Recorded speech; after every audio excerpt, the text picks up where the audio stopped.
ओम नमः शिवाय। ओम नमो भगवते वासुदेवाय। साधकों, हम श्रीमद् भगवद गीता के 14वें अध्याय का श्रवण कर रहे हैं और श्लोक संख्या 20 तक हम सुन चुके हैं और आज हम श्लोक संख्या 21 का श्रवण करेंगे।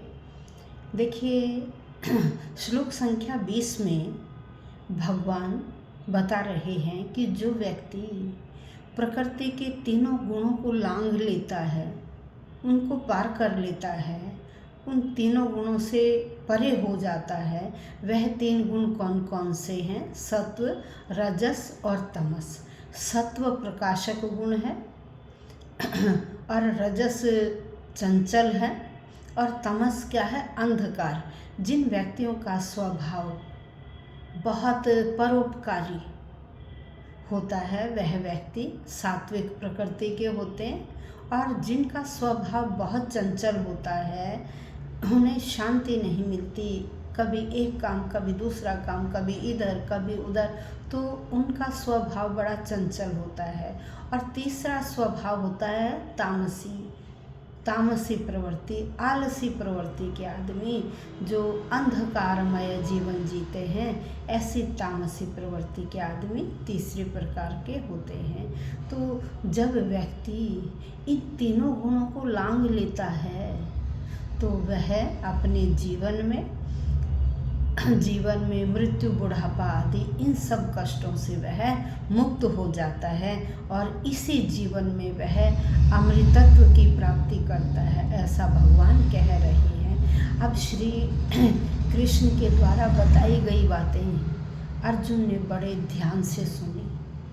अब देखिए, अब अर्जुन भगवान से पूछ रहे हैं कि हे भगवान, आपने जो ये सारी बातें बताई, अब आप मुझे ये बताइए कि जिसने ये तीनों गुणों को पार कर लिया है उसका स्वभाव कैसा होता है, वह किस प्रकार का आचरण करता है, आदि आदि। यह कई प्रकार के प्रश्न अर्जुन ने भगवान से पूछे। अर्जुन इन प्रश्नों का उत्तर जानना चाहता है। तो आइए देखते हैं श्लोक संख्या 21 में अर्जुन क्या कह रहे हैं। अर्जुन उवाच, अर्जुन बोले, कैर्लिंग स्त्रीन गुणान एतान तीतो भवति प्रभो, किमाचारः कथम चैतान स्त्रीन गुणान ति वर्तते। अब देखिए यहाँ क्या कहते हैं। अर्जुन उवाच, अर्जुन बोले, कैर्लिंगई किन लक्षणों से, कैर्लिंगई किन लक्षणों से, तीन गुणान इन तीनों गुणों को, सत्व, रजस और तमस, इन तीनों गुणों को, एतान अतीतः भवति, कह रहे एतान इनको अतीतः भवति लांघ लेता है, इन तीनों को लांघ लेता है। प्रभो, हे प्रभु, किम आचार है, उस व्यक्ति का आचार व्यवहार कैसा होता है, उस व्यक्ति का व्यवहार या आचरण कैसा होता है। फिर कहा, कथम एतान त्रीन, कथम किस प्रकार से, एतान इन तीनों गुणों को, अतिवर्तते वह लांघता है, यह मुझे बताइए। अर्जुन ने पूछा, हे भगवान, इन तीनों गुणों से परे कौन है, किन लक्षणों के द्वारा उसे जाना जाता है, उसका आचरण कैसा होता है और वह प्रकृति के गुणों को किस प्रकार से लांघता है, मुझे यह इन सब के बारे में बताइए। अब देखिए, अर्जुन जानना चाहता है कि भौतिक गुणों को उसने कैसे लांघ लिया। अर्जुन के मन में जिज्ञासा है, वह इन प्रश्नों के बारे में जानना चाहता है कि प्रकृति के गुणों के प्रभाव को लांघा कैसे जाता है। फिर उन्होंने कहा कि ये बताओ उसका आचरण कैसा होता है, उस व्यक्ति का आचरण कैसा होता है, उस व्यक्ति का व्यवहार कैसा होता है, वह किस प्रकार के कार्य करता है, किस प्रकार का उसका क्रियाकलाप होता है, क्या वह उन कार्यों को नियमित करता है या कभी कभाव करता है, यह सब बातें मैं जानना चाहता हूँ। तो अब भगवान ने देखा कि अर्जुन ने कुछ प्रश्न मुझसे पूछे हैं। अब आगे के श्लोकों में भगवान अर्जुन के उन प्रश्नों का उत्तर देते हैं। तो कल की वीडियो में हम उन प्रश्नों के उत्तर के बारे में जानेंगे कि भगवान कृष्ण ने अर्जुन को इन प्रश्नों का उत्तर किस प्रकार से दिया या उनके बारे में क्या क्या बताया।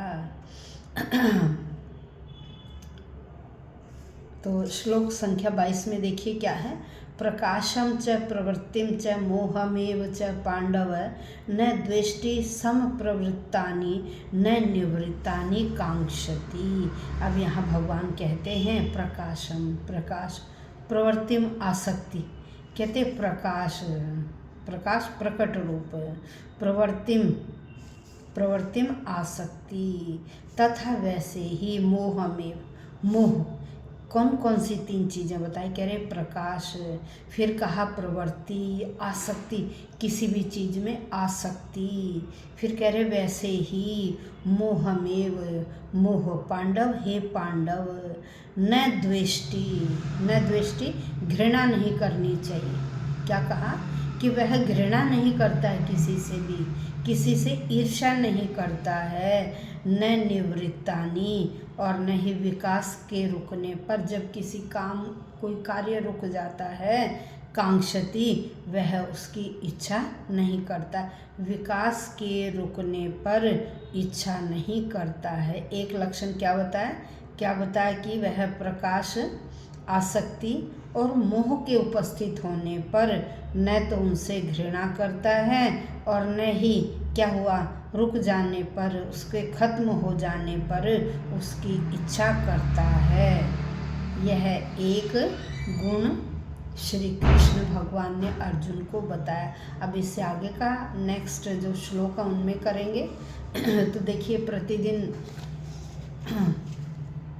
वीडियो सुनिए, लाइक कीजिए, शेयर कीजिए, और जिन्होंने चैनल सब्सक्राइब नहीं किया हो चैनल सब्सक्राइब करें, क्योंकि अब हम 14वें अध्याय के समापन की ओर जा रहे हैं और धीरे धीरे बहुत जल्द हम श्रीमद् भगवद गीता को कंप्लीट कर लेंगे। उसके बाद हम भागवत पुराण का श्रवण करेंगे।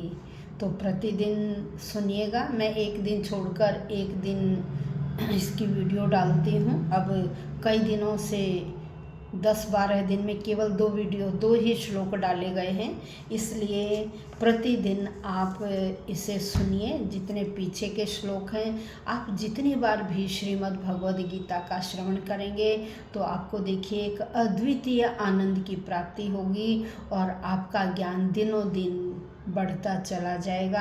आप भगवद गीता के सार को समझ पाएंगे।